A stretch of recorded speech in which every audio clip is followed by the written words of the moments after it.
Praise the lord, హల్లెలూయా. ప్రభునందు మిక్కిలి ప్రేమ వారలారా, పరిశుద్ధాత్మ కార్యంలో అను మా ప్రోగ్రాంను అలాగే ప్రార్థనా ఛానల్ని చూస్తున్న ప్రియమైన వీక్షకులారా, ప్రవేశు క్రీస్తు శక్తిగల నామంలో మీ అందరికీ నా హృదయపూర్వక వందనాలు. చూడండి, ఈనాటి వాక్య సందేశముగా యోహాను రాసిన సువార్త 16వ అధ్యాయం 13వ వచనం చదువుకుందాం. అయితే ఆయన అనగా సత్యస్వరూపి అయిన ఆత్మ వచ్చినప్పుడు మిమ్మల్ని సర్వసత్యంలోనికి నడిపించును. ఆయన తనంతట తామేమియు బోధింపక వేటిని వినునో వాటిని బోధించి సంభవింపబోవు సంగతులను మీకు తెలియజేయును. దయచేసి తల ఉంచుకున్నట్లయితే చిన్న ప్రార్థన చేసుకుని ఈ వాక్యం యొక్క అర్థాలని లోతును గురించి ధ్యానించుకుందాం. హల్లెలూయా. స్తోత్రం స్తోత్రం. పరిశుద్ధ ప్రభువా మీకు స్తోత్రం తండ్రి. రాజులకు రాజా మీకు స్తోత్రం నాయన. మహోన్నతుడ మహిమాన్వితుడ మహాగణుడ మీకు స్తోత్రం నాయన తండ్రి. అయ్యా, ఈ యోహాను రాసిన సువార్త 16వ అధ్యాయము నాయన 13వ వచనం నుంచి ప్రభా మాతో మాట్లాడండి నాయన తండ్రి. బోధించేదిగా నేను ఉండకూడదు ప్రభా, నా జ్ఞానము ఉండకూడదు ప్రభా, నా వాక్చాతుర్యం ఉండకూడదు ప్రభా. అయ్యా, కేవలం బోధించేది మీరే ఉండాలా ప్రభా తండ్రి, మీ స్వరమై ఉండాలా ప్రభా తండ్రి. కేవలం బూరగా నేను ఉండాలా ప్రభా. స్తోత్రం తండ్రి. దేవా, అలా నన్ను వాడుకోండి నాయన. అలాగే తండ్రి, వాక్యాన్ని వింటున్నాగా మీ ప్రియులతో నాయన అయ్యా మీరే నేరుగా సూటిగా బహు తేటగా స్పష్టంగా మాట్లాడండి. ఓ సక్కులు షరో హెన్సోన రిమి క్రాదోనరిబాల తండ్రి. అయ్యా, మీరు మాట్లాడుతుండగా హల్లెలూయా అయ్యా అనేకులు నాయన వాక్యాన్ని వింటున్నవారు నాయన అయ్యా పట్టబడతారు గాక, అనేక విషయాలు వారు గ్రహించేదరు గాక తండ్రి. స్తోత్రం నాయన. మీకు లోబడి భయపడతారు గాక తండ్రి. మీకు స్తుతి. అలా వాడుకోని వేడుకుంటూ యేసు క్రీస్తు శక్తిగల నామములో అడిగి వేడుకుంటూ ప్రార్థిస్తున్నాం పరమ తండ్రి, ఆమేన్. హల్లెలూయా. ప్రియులారా, మరి యోహాను రాసిన సువార్త 16వ అధ్యాయం 13వ వచనంలో మరొక మారు చదువుకుందాం. అయితే ఆయన అనగా సత్యస్వరూపైన ఆత్మ వచ్చినప్పుడు మిమ్మల్ని సర్వసత్యంలోనికి నడిపించును. ఆయన తనంతట తామేమీ బోధింపక వేటిని వినునో వాటిని బోధించి సంభవింపబోవు సంగతులను మీకు తెలియజేయనను. హల్లెలూయా. చూడండి, ఇక్కడ ప్రభువైన యేసు క్రీస్తుల వారు శిష్యులతో మాట్లాడుతున్న ఈ సందర్భాన్ని గురించి తెలుసుకుందాం. చూడండి, ప్రభువైన యేసు క్రీస్తుల వారు శిష్యులతో అనేక విషయాలు అనేక సందర్భాలు మాట్లాడుకుంటున్నారు. కానీ ఇది ఒక ప్రత్యేకమైన సందర్భం, చాలా ప్రాముఖ్యమైన సందర్భము. ఇది ఇంకా ఎంత ప్రాముఖ్యమైన సంగతి అంటే చూద్దాం. హల్లెలూయా. చూడండి, ప్రభువైన యేసు క్రీస్తుల వారు యెరూషలేముకు వచ్చినప్పుడు మేడగది మీద ఉన్నప్పుడు శిష్యులతో కలిసి ప్రభువైన యేసు క్రీస్తుల వారు తాను ఇదిగో శిలువ శిక్షకు పొందబోవడానికి ముందు రోజు రాత్రి ఇక్కడ యెరూషలేములో మేడగదిలో శిష్యులతో కలిసి భోజనం చేస్తున్న సందర్భంలో ప్రభువైన యేసుక్రీస్తుల వారు శిష్యులతో మాట్లాడుతున్న అంటే శిష్యులతో చెప్పే ఒక వాగ్దానం అందామా, లేదంటే ప్రభువైన యేసుక్రీస్తుల వారు చెప్పే ఒక ప్రాముఖ్యమైన సాక్ష్యం అందామా, లేదంటే పరిశుద్ధాత్మ దేవుని రాకడం గురించి ఆయన చెబుతున్నారా, వివరిస్తున్నారా, ఇంకా లేదంటే పరిశుద్ధాత్మ దేవుని అంటే ఎవరు, ఆయన గుణగణాలు ఏంటి, ఆయన రోల్ ఏంటి, ఆయన పాత్ర ఏంటి, ఆయన ఎలాంటి పనులు చేస్తాడు, ఆయన ఎలాంటి కార్యాలు చేస్తాడని అనేక విషయాలు మరి ప్రసంగరీతిగా కావచ్చు, ఒకవేళ వారికి బోధించే విషయంలో కావచ్చు, వారికి ఒక పాఠాన్ని నేర్పించేగా ఉంటున్నారు. హల్లెలూయా. ప్రభువైన యేసుక్రీస్తుల వారు మరి శిష్యులతో మాట్లాడుతున్నట్టుగా మనం చూస్తున్నాం. చూడండి, ఇక్కడ నేను చాలాసార్లు అనేక సార్లు చెప్తున్నా, మనం ఏదైనా వాక్యాన్ని మనం చదువుకునేటప్పుడు మొట్టమొదట ఆ వాక్యం యొక్క అర్థాన్ని తెలుసుకోవడానికి ప్రయత్నించాలి. ఆ వాక్యంలో ఉన్న ఒక్కొక్క పదం యొక్క అర్థము, మరి ఆ పదాన్ని మనం అర్థం తెలుసుకునేటప్పుడు వాక్యంలో ఉన్న లోతులు, మరి ఆ వాక్యంలో ఉన్నటువంటి ఎసెన్స్, సారాంశము, ఆ బ్యూటిఫుల్నెస్ అనేది మనకు అప్పుడే అర్థమవుతుంది. హల్లెలూయా. కనుక ఇక్కడ ఈ వాక్యంలో కొన్ని పదాల అర్థాలు తెలుసుకుందాం. చూడండి, ప్రభువైన యేసుక్రీస్తుల వారు అయితే ఆయన అనగా సత్యస్వరూపైన ఆత్మ వచ్చినప్పుడు, చూడండి, పరిశుద్ధాత్మను ఆత్మను సత్యస్వరూపి అయిన ఆత్మ అంటున్నాడు. మళ్ళీ తర్వాత దానికంటే ముందుగా ఆయన అని చెప్తున్నారు. హల్లెలూయా. చూడండి, ప్రభువైన యేసుక్రీస్తు వారు పరిశుద్ధాత్మ దేవుణ్ణి ఆయనగా పిలుస్తున్నారు. అంటే ఒక వ్యక్తితో పోల్చి చెప్తున్నట్టుగా మనం చూస్తున్నాం. ఇక్కడ పరిశుద్ధాత్మ దేవుడు నిజంగా అనేక మంది ఈ దినాలు వాక్యం చెప్పేటప్పుడు పరిశుద్ధాత్మ దేవుడు ఆయన ఒక వ్యక్తి, పరిశుద్ధాత్ముడు ఆయన ఒక వ్యక్తి అని ప్రభువైన యేసుక్రీస్తు వారు చెప్పిన ఈ మాటను బట్టి అనేకులు ఆయన ఒక వ్యక్తి, ఒక పురుషుడు, ఒక వ్యక్తి అన్నట్లుగా చాలామంది బోధిస్తుంటారు. కానీ నిజంగా పరిశుద్ధాత్మ దేవుడు వ్యక్తి కానే కాదండి. He is not a man. Hallelujah. చూద్దాం, ఇక్కడ యోహాను రాసిన సువార్త 16వ అధ్యాయము 5వ వచనం నుంచి 7వ వచనం వరకు మనం చదివినట్లయితే, ఇప్పుడు నన్ను పంపిన వాని యొద్దకు వెళ్ళుచున్నాను, నీవెక్కడికి వెళ్ళుచున్నావని మీలో ఎవరు నన్ను అడుగుట లేదు గాని నేను ఈ సంగతులు మీతో చెప్పినందున మీ హృదయము దుఃఖముతో నిండి ఉన్నది. అయితే నేను మీతో సత్యము చెబుచున్నాను, నేను వెళ్ళిపోవటం వలన మీకు ప్రయోజనకరము. నేను వెళ్ళని ఎడల ఆదరణకర్త మీ యొద్దకు రాడు, నేను వెళ్ళిన ఎడల ఆయన మీ యొద్దకు పంపుదును. హల్లెలూయా. చూడండి, ప్రభువైన యేసుక్రీస్తు వారు ఇదిగో తన సమయము ఆసన్నమైంది, తను వెళ్ళిపోవటానికి మరి తన పరిచర్య ముగింపు దశకు వచ్చిందని చెబుతున్నప్పుడు శిష్యులు, ప్రభా మేము ఎక్కడికి వెళ్తున్నామని అడగడం లేదు, కానీ ఎక్కడందంట వారి హృదయం దుఃఖంతో నిండిపోయి కలవర చెందుతున్నట్టుగా, భయపడుతున్నట్టుగా ప్రభువైన యేసుక్రీస్తు వారు వారిని గమనించి అది గ్రహించి ఇక్కడేం చెప్తున్నంటే, ఇదిగో నేను మీకు ఒక వ్యక్తిలాగా తోడుగా ఉన్నా కదా, ఒక మనిషిలాగా మీకు తోడుగా ఉన్నా కదా, అయితే పరిశుద్ధాత్మ దేవుడు ఆయన. అందుకే ప్రభువైన యేసుక్రీస్తు వారు శిష్యులతో ఆయన అని చెప్పడం ఉద్దేశంలో అది యాక్చువల్గా అక్కడ అలంకారప్రాయంగా మర్మానుసారంగా ఒక రూపకంగా ప్రభువైన యేసుక్రీస్తు వారు పరిశుద్ధాత్మను ఆయన అంటే ఒక వ్యక్తితో పోల్చి చెప్తున్నాడు. ఆ వ్యక్తి మీకు సదాకాలము మనిషి వలె తోడుగా ఉంటాడు, నేను మీకు తోడుగా ఉన్నట్టుగా ఆయన నా తదనంతరం ఆయన మీకు తోడుగా ఉంటాడు అని అలంకారప్రాయంగా చెప్తున్నట్టుగా మనం చూస్తున్నాం. చూడండి, పరిశుద్ధాత్మ దేవుడు వ్యక్తి కాదు. He's not a man, he's not a created being, అంటే ఒక రూపించబడిన ఒక జీవి అయితే కాదు. అలాగే అట్లని ఒక దేవదూత వంటి వాడు కూడా కాదు. హల్లెలూయా. పరిశుద్ధాత్మ దేవుడు ఆయన he himself God, he is nothing but deity, అంటే దైవత్వము. ఆయనే దేవుడు, పరిశుద్ధాత్ముడే దేవుడు. హల్లెలూయా. చూడండి, ఇక్కడ మనము పరిశుద్ధాత్మ దేవుడే అని పిలువబడటం మనం చూడగలం. అపోస్తల కార్యములు 5వ అధ్యాయము 3వ వచనం నుంచి 4వ వచనం వరకు అక్కడ మనం చూసినట్లయితే, పేతురు ఒక ఇంటిలో మరి ప్రసంగం చేస్తున్నప్పుడు అననీయ సప్పీరాలు వారి దగ్గరికి పేతురు దగ్గరికి రావడం మనం చూస్తాం. అయితే అననీయ వస్తుండగానే పేతురుతో పరిశుద్ధాత్మ దేవుడు మాట్లాడుతున్నాడు. చూడు, ఈ వ్యక్తి యొక్క మోసం చూడు, గ్రహించని ఆ వ్యక్తి అంతా అననీయను గురించిన విషయాలు చెబుతున్నప్పుడు మరి పేతురు అననీయ అంటాడు, ఇదిగో ఇంతకే నువ్వు అమ్మితివా, నీ పొలాన్ని ఇంతకే అమ్మితివా అంటే అవును అని చెప్తున్నాడు. వెంటనే అక్కడ పేతురు అంటున్నాడు, ఎందుకు అననీయ, నీ మనుషులతో కాదు కానీ పరిశుద్ధాత్మతో, అంటే దేవునితోనే అబద్ధం ఆడితివి. పరిశుద్ధాత్మ అంటే దేవుడే. Hallelujah. Is nothing but deity. Hallelujah. పరిశుద్ధాత్మ త్రిత్వంలోని ఒక వ్యక్తిగా మనం చూడగలం. పరిశుద్ధాత్మ దేవుడు ఏంటంటే ఆయన ఒక డైటీగా, అంటే ఆయన దేవునిగా మనం చూడగలం. హల్లెలూయా. అలాగే చూడండి, ప్రభువైన యేసుక్రీస్తుల వారు శిష్యుల దగ్గరేమో ఆయన అని చెప్తున్నాడు, కానీ యోహాను రాసిన సువార్త 3వ అధ్యాయం 8వ వచనంలో కానీ ఇక్కడ ఆయనగా వ్యక్తిగా చెప్పడం లేదు, ఒక శక్తిగా చెప్తున్నాడు. ఏంటంటే యోహాను రాసిన సువార్త 3వ అధ్యాయం 8వ వచనం చూస్తే, గాలి తనకిష్టమైన చోటును విసరును, నీవు దాని శబ్దం విందువే గాని ఎక్కడి నుండి వచ్చునో ఎక్కడికి పోవునో నీవెరుగవు. హల్లెలూయా. హల్లెలూయా. అంటే అక్కడ పరిశుద్ధాత్మను ఒక శక్తి కార్యంగా పోల్చి చెప్తున్నాడు. హల్లెలూయా.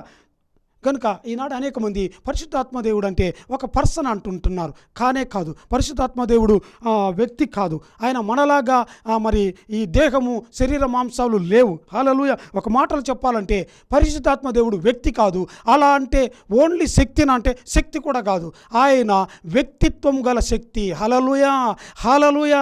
వ్యక్తిత్వం గల శక్తి. చాలామంది అంటుంటారు పరిశుద్ధాత్మ దేవుడు మన వలె ఆయన కూడా మనిషి. హల్లెలూయా. చాలా పొరపాటు చెప్తున్నారండి, చాలా తప్పు చెప్తున్నారు. హల్లెలూయా.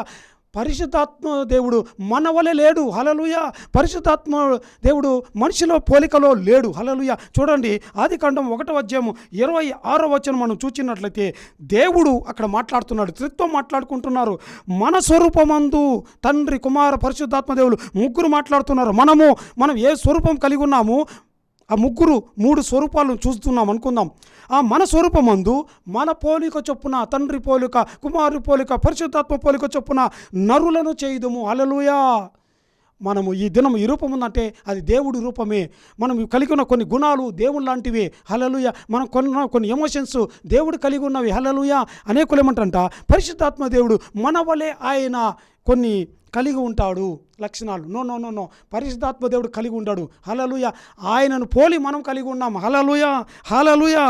చూడండి, ఇక్కడ పరిశుద్ధాత్మ దేవుని ప్రభువైన యేసుక్రీస్తు వారు పరిశుద్ధాత్మను గురించి అనేక విషయాలు చెబుతున్నాడు. అయితే ఇక్కడ కొన్ని మనుషులను పోలిన 3 గుణాలు కలిగి ఉంటున్నాడు ఆయన పరిశుద్ధాత్మ దేవుడు. అంటే ఆయన అని చెప్పడం ఉద్దేశంలో మీ వలే మీలాంటి గుణాలు ఆయన కూడా కలిగి ఉన్నాడు, ఆయన స్వరూపమే కదా మీరు అని ఒక 3 లక్షణాలు చెప్తున్నట్టుగా మనం చూస్తున్నాం. చూడండి 1 కొరింథీ 2వ అధ్యాయం 10వ వచనంలో ఆయన ఆలోచించేవాడు, ఆయన ఆలోచించి సమస్తమును పరిశోధించి గ్రహించి తెలుసుకునేవాడు, ఆత్మ అన్నింటినీ అంటే దేవుని మర్మములను కూడా పరిశోధించునని రాయబడినట్టుగా మనం చూస్తున్నాం. అలాగే చూస్తే రెండవది ఏంటంటే ఎఫెసీయులకు రాసిన పత్రిక 4వ అధ్యాయం 30వ వచనంలో చూస్తే దేవుని పరిశుద్ధాత్మను దుఃఖపరచకూడని చిన్న వాక్యం ఉంటుంది. దేవుని ఆత్మను దుఃఖపరచకూడదు అంటే పరిశుద్ధాత్మకు కొన్ని ఫీలింగ్స్, ఎమోషన్స్ మీకు కూడా ఉన్నాయి కదా, మనకు కూడా ఉంటున్నాయి కదా, కొన్ని ఎమోషన్స్, ఫీలింగ్స్ ఉన్నాయి కదా. అలాగా పరిశుద్ధాత్మ దేవునికి కొన్ని ఎమోషన్స్, భావోద్వేగాలు ఉంటున్నాయి. ఆయనను దుఃఖపరచకూడి, ఆయన దుఃఖపడతాడని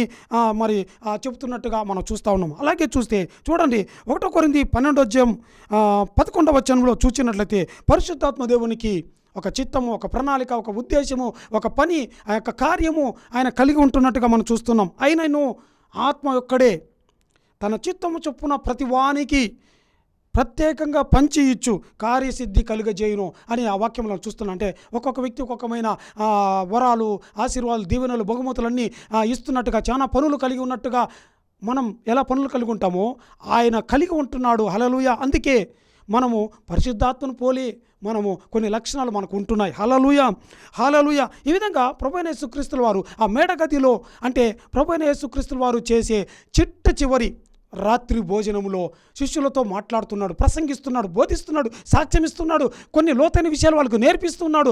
చాలా ప్రాముఖ్యమైన విషయము ప్రభువైన యేసుక్రీస్తు వారు చెప్పే అతి ప్రాముఖ్యమైన ఉన్నతమైన విషయం ఏంటంటే పరిశుద్ధాత్మ గురించి చెప్తున్నాడు. ఇదే చివరిగా ఇక్కడ పరిశుద్ధాత్మ దేవుడి గురించి సాక్ష్యం ఇస్తున్నాడు. ఏంటంటే ఆయన పరిశుద్ధాత్మ దేవుడు అంటే ఆయన సత్యస్వరూపి ఆత్మ, ద స్పిరిట్ ఆఫ్ ట్రూత్. ఆయన మీకు సదాకాలం తోడై ఉంటాడు. The Holy Spirit of God always guide with you, help with you, strengthen with you, lead with you.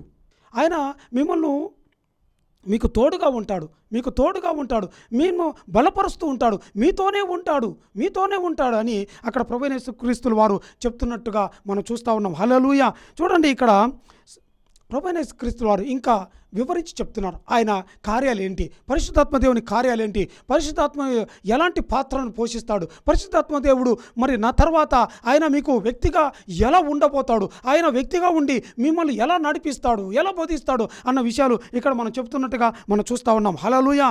చూడండి మనము బైబిల్లో చూసినట్లయితే పరిశుద్ధాత్మకు 7 రకాల బిబ్లికల్ నేమ్స్ ఉన్నట్టుగా మనం చూస్తూ ఉన్నాం. చూడండి ప్రకటన గ్రంథము 3వ అధ్యాయం 1వ వచనంలో మనం చూసినట్లయితే అక్కడ పరిశుద్ధాత్మకు ఒక పేరును మనం చూడగలం. 7 నక్షత్రములను దేవుని 7 ఆత్మలను గలవాడు చెప్పు సంగతులు ఏమనగా. హల్లెలూయా. ఎవరంటండి? ఎవరు 7 నక్షత్రం గలవాడు? ఎవరు? దేవుని 7 ఆత్మలు గలవారు ఎవరు అంటే పరిశుద్ధాత్ముడే. హల్లెలూయా. చూడండి అలాగే ఇక్కడ మనం ప్రకటన 5వ అధ్యాయము 6వ వచనం మనం చూసినట్లయితే ఆ గొర్రె పిల్లకు 7 కొమ్ములను 7 కన్నులు ఉండెను, ఆ కన్నులు భూమి అందంతటికీ పంపబడిన దేవుని 7 ఆత్మలు. హల్లెలూయా. చూడండి 7 కొమ్ములు, 7 కన్నులు, 7 ఆత్మలు. హల్లెలూయా. 7 నక్షత్రములు, 7 ఆత్మలు, 7 కొమ్ములు, 7 కన్నులు. హల్లెలూయా. కొమ్ములు దేనికి సాదృశ్యం తెలుసా అండి? ఆయన అత్యున్నత స్థానానికి గుర్తు. కొమ్ము దైవత్వానికి సాదృశ్యము. అతి ఉన్నతుడు, అతి బలవంతుడు, అతి శక్తివంతుడు అని తెలియజేట్టుకు సాదృశ్యం. హల్లెలూయా. చూడండి కీర్తనలు అనుకుంటా కొమ్మును పైకి ఎత్తకుడి, కొమ్మును పైకి ఎత్తకుడని అనేకసార్లు రాయబడి ఉంటుంది. అంటే మనుషులారా మీరు దేవునితో సమానంగా చేసుకొనకుడి. కొమ్మెత్తడం అంటే దైవత్వంతో సమానం. మిమ్మల్ని మీరు దేవునితో సమానంగా ఘనపరచుకొనకుడి. సాతాను దేవునితో సమానంగా తన కొమ్మును ఎత్తాలని చూశాడు. హల్లెలూయా. అంటే కొమ్ము అన్నిటికంటే పైన ఉంటుంది. హల్లెలూయా, హల్లెలూయా. సాతాను మధ్యాకాశంలో ఉంటున్నాడు అనుకుందాం. ఒకవేళ మరి ఎన్ని ఆకాశంలో తెలియదు కానీ ఒక ఆకాశంలో ఉంటున్నాడు. అయితే సాతాను ఉన్న ఆకాశంకు పైగా దేవుడు ఉంటున్నట్టుగా చూస్తున్నాం. హల్లెలూయా. అంటే కొమ్ము ఉన్నతమైన స్థానానికి, చిట్టవరి స్థానానికి, ప్రాముఖ్యమైన స్థానానికి గుర్తు. అందుకే ఇక్కడ ఆ పరిశుద్ధాత్మ దేవుడు కొమ్ముతో అక్కడ చెబుతున్నాడని. అలాగే కన్నులు భూమి అంతటికి పంపించబడిన కన్నులు. అంటే ఆయన భూమి అంతటి ప్రతి వారిని చూడగలుగుతాడు, ప్రతి వారిని హల్లెలూయా చూడగలుగుతాడు. ఇంకా 7 ఆత్మలు, హల్లెలూయా, అంటే 7 ఆత్మలు కలవాడు. అంటే ఒక్కొక్క ఆత్మ ఒక్కొక్కమైన శక్తి కార్యము. పరిశుద్ధాత్మ దేవునికి ఒక్కొక్క ఆత్మకు ఒకలాంటి శక్తి కార్యాలు. హల్లెలూయా. అందుకే పరిశుద్ధాత్మ దేవునికి 7 బిబ్లికల్ నేమ్స్ ఉన్నాయి. యోహాను రాసిన సువార్త 3వ అధ్యాయం 8వ వచనంలో గాలి తనకిష్టమైన చోటు వీచుననే ఆ ప్రసంగం యూట్యూబ్ ఛానల్లో ఉంటుంది. నా యూట్యూబ్ ఛానల్లో మీరు చూడగలరు. మరి ఆ ప్రసంగంలో పరిశుద్ధాత్మ దేవునికి అలా 7 పేర్లను అక్కడ చాలా స్పష్టంగా వివరించడము, తెలియజేయడం మనం చూడగలం. హల్లెలూయా. అయితే అందులో ఒక ప్రాముఖ్యమైన పేరు ఏంటంటే ద స్పిరిట్ ఆఫ్ ట్రూత్. ప్రభువైన యేసుక్రీస్తు వారు పరిశుద్ధాత్మకు పెట్టే బిరుదు అనుకుందామా, టైటిల్ అనుకుందామా, ఏంటంట స్పిరిట్ ఆఫ్ ట్రూత్ అంటే సత్య స్వరూపి. సత్య, ట్రూత్ అంటే సత్యము, స్పిరిట్ అంటే ఆత్మ, సత్యమైన ఆత్మ, సత్య ఆత్మ అని పేరు పెడుతున్నాడు. హల్లెలూయా. అంటే యోహాను రాసిన సువార్త 14వ అధ్యాయం 17వ వచనం మనం చూచినట్లయితే, లోకము ఆయనను చూడదు, ఆయన ఎరుగదు గనుక ఆయన పొందనేరదు, మీరు ఆయనను ఎరుగుదురు. హల్లెలూయా, హల్లెలూయా. చూడండి, ఇంకొక వాక్యం చదువుకుందాం. 1 యోహాను 5వ అధ్యాయం 6వ వచనం చూస్తే, ఆత్మ సత్యము గనుక సాక్ష్యం ఇచ్చువాడు ఆత్మయే. హల్లెలూయా. కనుక ఈ కార్యాలన్నీ కూడా మరి పరిశుద్ధాత్మ కార్యాలన్నీ కూడా ఇక్కడ మనం చూస్తూ ఉన్నాం. ప్రభువైన యేసుక్రీస్తు వారు ఈ పరిశుద్ధాత్మ కార్యాల గురించి మరి చక్కగా వివరిస్తున్నట్టుగా మనం చూస్తున్నాం. పరిశుద్ధాత్మ దేవుడు చేసే కార్యాలు. ఇంకా చూడండి, ఈ 2 వాక్యాలు అర్థం కావాలంటే ఇక్కడ ఒక ఉదాహరణ తెలుసుకుందాం. ప్రభువైన యేసుక్రీస్తు వారు మరి అరణ్యంలో శోధించబడడానికి నడిపించబడినప్పుడు సాతాను ఏం చేస్తుందంటే మరి లేఖనాలను తీసుకొని లేఖనాలను వక్రీకరిస్తూ ప్రభువైన యేసును మోసం చేయాలని చూస్తుంటే, కానీ ప్రభువైన యేసుక్రీస్తు వారు సత్యముతోనే ప్రతిస్పందించుట, సత్యముతోనే సాతాను ఎదిరించుట మనం చూస్తూ ఉన్నాం. హల్లెలూయా. అంటే పరిశుద్ధాత్మ దేవుని యొక్క ప్రాముఖ్యమైన కార్యం ఏంటంటే, ప్రభువైన యేసుక్రీస్తు వారు చెప్పేది ఏంటంటే, పరిశుద్ధాత్మ ఒక సత్య ఆత్మగా విశ్వాసులని అబద్ధము నుండి, అసత్యము నుండి వివేచింపజేయును. అంటే మనం ఏది సత్యము, ఏది నిజము, ఏది అసత్యమును గుర్తించే జ్ఞానాన్ని ఆయన మనకు తెలియజేస్తాడంట. ఇంకా అబద్ధానికి వ్యతిరేకంగా నిలబడే శక్తిని, ధైర్యాన్ని ఇస్తాడని అక్కడ మనం చెప్తున్నట్టుగా చూస్తున్నాం. అలాగే సత్య స్వరూపైన ఆత్మ చేసే పని ఏంటంటే క్రీస్తుని ఎల్లప్పుడూ బయలుపరుస్తూ ఉంటుందండి. హల్లెలూయా. పరిశుద్ధాత్మ స్వతంత్రంగా తనంతట తాను ఏం మాట్లాడరు, కానీ ఎల్లప్పుడూ ఏంటంటే ఆ పరిశుద్ధాత్మ చేసే కార్యం ఏంటంటే యేసును గూర్చే తెలియజేస్తూ ఉంటుంది, యేసును మనను వెల్లడి చేస్తూ ఉంటాడు. హల్లెలూయా. పరిశుద్ధాత్మ దేవుడు విశ్వాసులకి దేవుని గూర్చిన లోతైన రహస్యాలను బోధించడం, దేవుని లేఖనాలను మనకు అర్థం చేసుకోవడానికి ఆయన సహాయం చేయడం ప్రారంభిస్తూ ఉంటాడు. హల్లెలూయా. చూడండి, మనం యోహాను రాసిన సువార్త 15వ అధ్యాయము 26వ వచనంలో మనం చూచినట్లయితే, తండ్రి యొద్ద నుండి మీ యొద్దకు నేను పంపబోవు ఆదరణకర్త అనగా తండ్రి యొద్ద నుండి బయలుదేరు సత్య స్వరూపైన ఆత్మ వచ్చినప్పుడు ఆయన నన్ను గూర్చి సాక్ష్యం ఇచ్చును. హల్లెలూయా. అంటే ఎల్లప్పుడూ పరిశుద్ధాత్మ దేవుడు చేసే పని ఏంటంటే యేసును గూర్చి సాక్ష్యం ఇస్తూ ఉంటాడు. యేసును గురించిన విషయాలు మనకు తెలియజేస్తుంటారు. చూడండి, లూకా రాసిన సువార్త 24వ అధ్యాయము 45వ వచనం చూస్తే, ప్రభువైన యేసుక్రీస్తు వారు పునరుత్థానం తర్వాత అంటే తాను మరణించి తిరిగి లేచిన తర్వాత ఇక్కడ శిష్యులైతే మరి దిగులు పడిపోయి మరి దుఃఖపడిపోయి బాధపడి కృంగిపోయి ఉన్నటువంటి సమయంలో ఆయన దాదాపుగా 40 దినముల వరకు శిష్యులని మరి రకరకాల స్థలాల్లో వాళ్ళు కనుగొని వారితో మాట్లాడడం, వారిని బలపరచడం, వారిని లేవనెత్తడం, వారి హృదయాలని దేవుడు తెరవడం, వారికి లేఖనాలను గుర్తు చేయడం. ఇదిగో నేను గతంలో ఈ వాక్యం చెప్పాను కదా, ఈ వాక్యం చూడండి, వాక్యాలను గుర్తు చేయడం, లేఖనాలను జ్ఞాపకం చేయడము, అలాగా జ్ఞాపకం చేస్తూనే వారి హృదయాలను తెరవడం, వాళ్ళని యేసును పెంచడము ప్రభువైన యేసుక్రీస్తు వారు చేశారు ఆ పని. అయితే తర్వాత ఆయన తిరిగి ఆరోహణమైన తర్వాత పెంతెకోస్తు పండుగ దినం నుంచి పరిశుద్ధాత్మ దేవుడు ఆ పాత్రను అంటే ఆ పనిని సంపూర్ణంగా ఆయన చేయడం ప్రారంభిస్తున్నాడు. హల్లెలూయా. అంటే ప్రభువైన యేసుక్రీస్తు వారు చెప్తున్నాడు, పరిశుద్ధాత్మ దేవుని యొక్క రోల్ గురించి ఇక్కడ చెప్తున్నాడు. చూడండి, ఇక్కడ మనకు ప్రాముఖ్యమైన విషయం తెలుసుకుందాం. పరిశుద్ధాత్మ దేవుడు విశ్వాసుల్ని సర్వసత్యములోనికి నడిపిస్తుంటాడు. హల్లెలూయా. సర్వసత్యంలోకి నడిపిస్తుంటాడు. చూడండి, పరిశుద్ధాత్మ దేవుడు పాత నిబంధనలో ఉన్నాడా లేడా అంటే ఉన్నాడు. మరి కొత్త నిబంధనలో ఉన్నాడు కదా. పాత నిబంధనలు ఉన్న పరిశుద్ధాత్మ దేవునికి, కొత్త నిబంధనలు ఉన్న పరిశుద్ధాత్మనికి తేడా, వాట్ ఈస్ ది డిఫరెన్షియన్ అంటే ఏంటి ఆ తేడా అంటే, పాత నిబంధనలో పరిశుద్ధాత్మ దేవుడు తనకు ఒక చిత్తాన్ని కలిగి ఉన్నాడు. ఇందాక తెలుసుకున్నాం కదా, ఒక చిత్తాన్ని, ఒక పనిని, ఒక బాధ్యతను, ఆయన చేయాల్సిన పనిని ఆయన చేసి జరిగించి వెళ్ళిపోయేవాడు. హల్లెలూయా.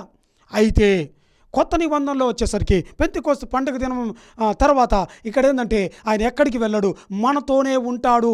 అందుకే ఆ విషయాన్ని మనకు తెలియజేయడానికి ప్రభువైన యేసుక్రీస్తుల వారు అలంకారప్రాయంగా, రూపంగా, మర్మంగా ఆయన ఒక వ్యక్తిలాగా మీతో ఉంటాడు. హల్లెలూయా. కానీ ఈజ్ నాట్ ఏ మ్యాన్. మన వలె ఈ శరీర దేహము మాంసములు కలిగిన వ్యక్తి కాదు, మనలాంటి శరీరము కాదు, మనిషిలాగా మనతో సదాకాలము వ్యక్తిత్వం కలిగిన శక్తి అని చెప్పేది. అందుకే ఆయన మనలాగా వ్యక్తిత్వం కలిగి ఉంటాడు, మోర్ దాన్ ఇంకేంటంటే శక్తిని కలిగి ఉంటాడు. హల్లెలూయా.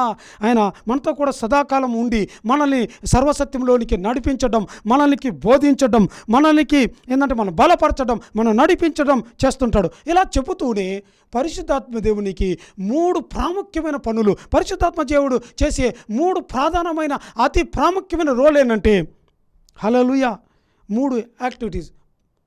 ద మేజర్ యాక్టివిటీస్ ఏంటంటే మొట్టమొదటిగా పరిశుద్ధాత్మ దేవుడు చేసే మొట్టమొదటి పని ఏంటంటే పాపాలని ఒప్పింపజేయడము.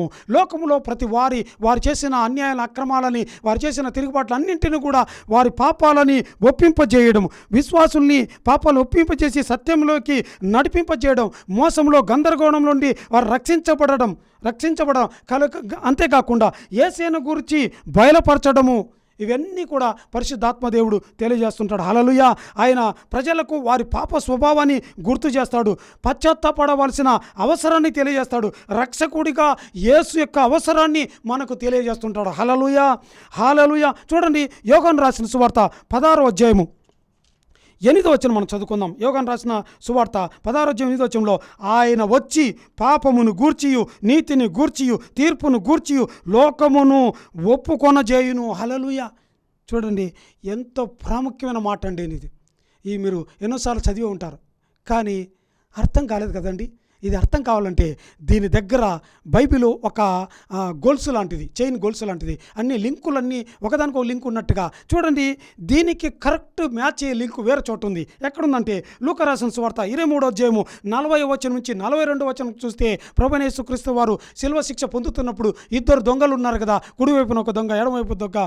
మరి ఈ దొంగలు మాట్లాడుకునే ఆ సన్నివేశాన్ని తెచ్చి, అంటే రెండవ దొంగ మాట్లాడే ఆ మాటల్ని దీని కింద పెడితే చాలా బాగుంటుందేమో. హల్లెలూయా. అంటే చదువుతుండగానే అర్థమైపోతుంది. చూడండి, ఇక్కడ పరిశుద్ధాత్మ దేవుడు యోహాను రాసిన సువార్త 16వ అధ్యాయం 8వ వచనంలో ఆయన వచ్చి పాపమును గూర్చియు, హల్లెలూయా, పాపమును గూర్చి తెలియజేస్తాడంట. నువ్వు పాపం చేసిన వాడివి, నీలో పాపం ఉంది, నీలో పాపం ఏలుబడి చేస్తుందని పాపాన్ని తెలియజేస్తాడట. రెండవదిగా వారి హృదయాలను తెరవడం ప్రారంభిస్తాడు. మూడవదిగా నీతిని గూర్చి, నీతి ఏంటి నీతి అనేది వాళ్ళకు బయలుపరచడం ప్రారంభిస్తాడు. ఇంకా తీర్పు ఉంటుంది. తీర్పు రాకమునిపే నిన్ను నీవే విమర్శించుకుంటే, నిన్ను నీవే తీర్పు తీర్చుకుంటే దేవుని తీర్పు నుంచి తప్పించబడతావు అని ఇక్కడ వాక్యం మనకి తెలియజేస్తున్నట్టుగా మనం చూస్తున్నాం. చూడండి, అక్కడ రెండవ దొంగ ఏం చెప్తున్నాడు, మనకైతే ఇది న్యాయమే. హల్లెలూయా. రెండవ దొంగ మొదటి దొంగతో ఏం చెప్తున్నాడంటే లూకా రాసిన సువార్త 23వ అధ్యాయము చూడండి, ఇక్కడ రెండవ దొంగ ఏం మాట్లాడుతుందంటే మనకిది న్యాయమే, మనము తప్పు చేసిన వారం, మనకి ఇది న్యాయమే, కానీ ఈయన యందు ఏ తప్పిదము లేదు, ఈయనలో ఏ లోపం లేదు, ఏ పాపం లేదు, మనకిది న్యాయమే, మనము చేసిన దానికి మన శిక్ష అనుభవించడం న్యాయమే అని చూడండి పాపాన్ని ఒప్పుకోవడం గురించి మరి తర్వాత తనంతట తానే తీర్పు తీర్చుకుంటున్నట్టుగా తన పాపాన్ని ప్రభువైన యేసుక్రీస్తు వారి దగ్గర ఒప్పుకుంటున్నట్టుగా మనం చూస్తూ ఉన్నాం. హల్లెలూయా. హల్లెలూయా.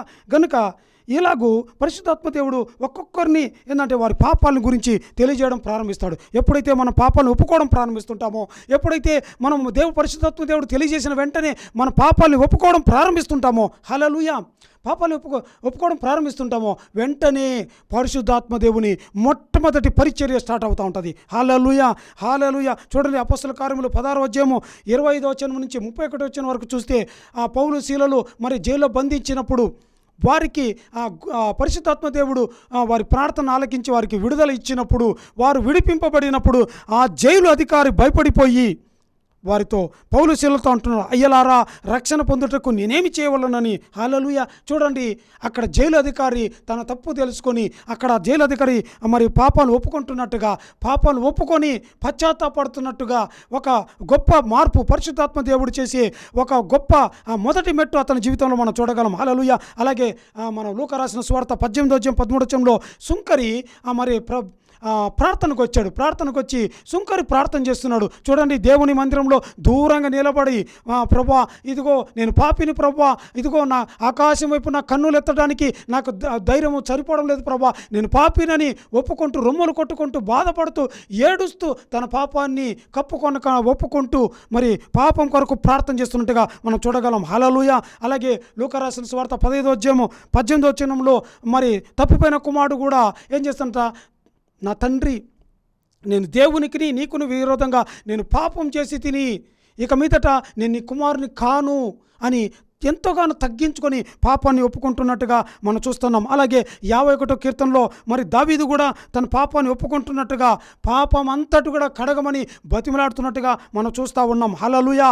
అంటే ఒక వ్యక్తి ఎప్పుడైతే పాపాన్ని పరిశుద్ధాత్మ దేవుడు మన దగ్గరకు వచ్చినప్పుడు మొట్టమొదటిగా పాపాన్ని ఒప్పింపజేయడం ప్రారంభిస్తాడు. మన పాపాన్ని గుర్తు చేస్తాడు. ఎప్పుడైతే నీ పాపం గుర్తుకొస్తుంటుందో నువ్వు వెంటనే నీ పాపాన్ని ఒప్పుకునేవాడిగా నువ్వు మారాలి. నీ పాపాన్ని ఒప్పుకునేవాడిగా మారగాల. హల్లెలూయా, హల్లెలూయా. అయితే ఈనాడు అనేక మంది ఏం చేస్తున్నారంటే ప్రార్థనకు వచ్చి, ప్రభా నేను పాపి, నన్ను క్షమించు ప్రభా, నేను పాపినని కేవలము చిన్న ప్రార్థన చేస్తున్నారు. అలాంటి చిన్న చిన్న ప్రార్థనలకు నీ పాపం పోదు. హల్లెలూయా. చూడండి, చాలామంది మనుషుల దగ్గర ఒప్పుకున్నట్టుగా దేవుని దగ్గర ఒప్పుకుంటున్నారు. మనుషుల దగ్గర నేను తప్పు చేశాను, పొరపాటు చేయని ఒప్పుకుంటారు కదా, అలాగూ దేవుని దగ్గర ఒప్పుకుంటున్నాడు. నో నో నో నో, అలా నువ్వు ఒప్పుకుంటే నీ పాపం కడగబడదు. అలాగా నువ్వు మనుషుల దగ్గర ఒప్పుకున్నట్టు చాలామంది కొంతమంది పాటలు కూడా పాడుతుంటారు, ప్రభా నేను పాపినని. అలా నువ్వు పాటలు పాడినా కూడా నీ పాపం పోదు. హల్లెలూయా. మరి ఏంటన్నా, అదేంటన్నా, పాపం ఒప్పుకుంటే పాపం పోతుంది కదా, నువ్వేంటి కాదంటున్నావేంటి? నో నో నో నో, నేను చెప్పేది ఏంటంటే, నువ్వు పాపాన్ని పెదవులతో కాదు, నాలుకతో కాదు, నోటితో కాదు ఒప్పుకోవాల్సింది. నీ పాపము హృదయ ఆంతరంగంలో నుంచి రావాలా, కడుపులో నుంచి రావాలా, హృదయపూర్వకంగా ఉండాలా. హల్లెలూయా. నీ పాపము ఏంటంటే, చూడండి, పాపాన్ని ఎలా ఒప్పుకోవాలంటే, పాపాన్ని ఒప్పుకునే విషయంలో దేవుని బతిమలాడాలా. ప్రభా నా పాపం క్షమించు నాయనా అని దేవుని బతిమలాడాలా, దేవుని గోజాడాలా, దేవుని వేడుకోవాలా, దేవుణ్ణి ఏంటంటే సిగ్గుమాలి అడుగుతూ ఉండాలా. హల్లెలూయా. లూకా రాసిన సువార్త 18వ అధ్యాయం 5వ వచనంలో విధవరాలు న్యాయాధిపతిని మాటికి అడుగుతుంది కదా, మాటికని తొందర పెడుతుంది కదా, మాటికని గోజాడుతుంది కదా, అలాగూ నువ్వు ప్రభా నేను పాపి నన్ను క్షమించు అని ఒక మాటలో నువ్వు ప్రార్థన చేస్తే అది కడగబడదు. హల్లెలూయా. కనుక నువ్వు ఏం చేయాలంటే, నీ పాపాన్ని బట్టి, దేవుడు నీకు గుర్తు చేసిన పాపాన్ని బట్టి నువ్వు దేవుని ఎంతగానో బతిమలాడాలా, దేవుని దగ్గర ఎంతగానో గోజాడాలా, దేవుని దగ్గర ఎంతగానో ప్రభా నన్ను క్షమించు నన్ను బతిమలాడాలా. నువ్వు అలా అడిగేటప్పుడు నినెవె ప్రజలు అలాగనే దేవుని బతిమలాడుతూ ఉన్నారు. హల్లెలూయా. చూడండి, యోబు 42వ అధ్యాయం 6వ వచనంలో యోబు కూడా, కావున నన్ను నేను అసహించుకుని ధూళిలోను దుమ్ములోను నేను పడి పశ్చాత్తాపడదునని ఎంతగానో పాపం ఒప్పుకుంటున్నాడు. యెషయా ప్రవక్త అయితే, అయ్యో నేను అపవిత్రమైన పెదవులు గలవాడను అని ఎంత పాపాన్ని దేవుని దగ్గర ఒప్పుకుంటున్నట్టుగా బతిమలాడుతున్నట్టుగా మనం చూస్తున్నాం. హల్లెలూయా. గనుక ఈ దినం టీవీ వాక్యాన్ని వింటున్న నీవు పాపాన్ని ఒప్పుకోవడం అంటే నీ బలహీనత కాదు. హల్లెలూయా. పాపం ఒప్పుకుంటున్నావంటే అది బలహీనతకు గుర్తు కాదు. హల్లెలూయా. పరిశుద్ధాత్మ దేవుడు నిన్ను ఆకర్షిస్తున్నాడని, ఇదిగో నీ పాపం ఒప్పుకోవాలని నీలో ఒకవేళ బలవంతం జరుగుతూ ఉందా, నీకు ఆకర్షణ వస్తూ ఉందా, నీకు తపన కలుగుతూ ఉందా, అయితే పరిశుద్ధాత్మ దేవుడు నిన్ను శుద్ధిపరచడానికి ఈ మొట్టమొదటి మెట్టుగా పరిశుద్ధాత్మ దేవుని కార్యంగా మనం చూడగలం. హల్లెలూయా. పాపాన్ని ఒప్పుకోవడం అంటే అది నీ బలహీనత కాదు, నీ ఆత్మీయ విజయం. హల్లెలూయా. దేవుడు నీ గతాన్ని, నీ పాత పాపాలని దేవుడు గుర్తు చేసుకోడు, కానీ నీ భవిష్యత్తు కొరకు, నీ భవిష్యత్తును మరి నూతనంగా తీర్చిదిద్దడానికి దేవుడు ఆయన పిలుస్తూ ఉన్నాడు. హల్లెలూయా. పాపము ఒప్పుకోలు చేస్తున్నావంటే అది నీ ఒక కొత్త పరివర్తనకు గుర్తు, నీ జీవితంలో ఒక కొత్త ద్వారము తెరవడానికి గుర్తుగా ఉంటుంది. హల్లెలూయా. పాపాలను బట్టి దేవుడు నిన్ను శిక్షించాలని ఎదురు చూడడం లేదు, కానీ దేవుడు నిన్ను ఎలా హత్తుకోవాలని ఎదురు చూస్తున్నాడు. కనుక తలలో ఉంచుకొని నీ పరిశుద్ధాత్మ దేవుడు ఈ సమయంలో నీ పాపాన్ని ఒప్పుకుంటుండగా, నీ పాపాన్ని కప్పుకోనకుండా నీ పాపాన్ని ఒప్పుకో, నీ పాపాన్ని ప్రభావాన్ని క్షమించని బతిమలాడుకో, దేవుడి బతిమలాడు, నీ పాపాన్ని క్షమించమని దేవుని కోడుకో.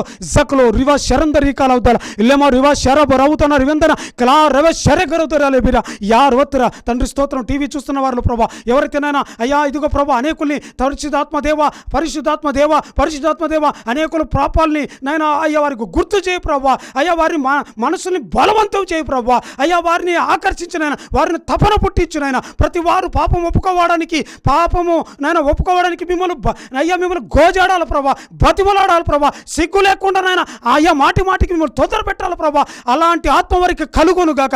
జతో రివి క్రియాసర కొలదల ఓ రిమ శరబర్యాతునలవ ఓ రివాసల ఈ టీవీ చూస్తున్న ఓ ఒక వ్యక్తికి మెడ భాగంలో ఓ బలహీనత అనేక దినముల నుంచి అనేక నెలల నుంచి మెడ భాగంలో బలహీనత ఉంటుండగా దేవుడు మెడ భాగంలో ఉన్న బలహీనతను దేవుడు నీ పాపం ఒప్పుకుంటున్నప్పుడు నీ పాపాన్ని నువ్వు గోజాడేటప్పుడు నువ్వు దేవుని బలవంతం చేసేటప్పుడు ఆ కట్టు ఆ ప్రభావం ఆ మంత్రము యేసు నామములో తొలగిపోతున్నా నువ్వు చూడబోతావు. జక్రో దియారా ఇవే శరీరలవ యేసు నామములో అడిగి వేడుకుంటూ ప్రార్థిస్తున్నాం పరమ తండ్రి, ఆమేన్. హల్లెలూయా.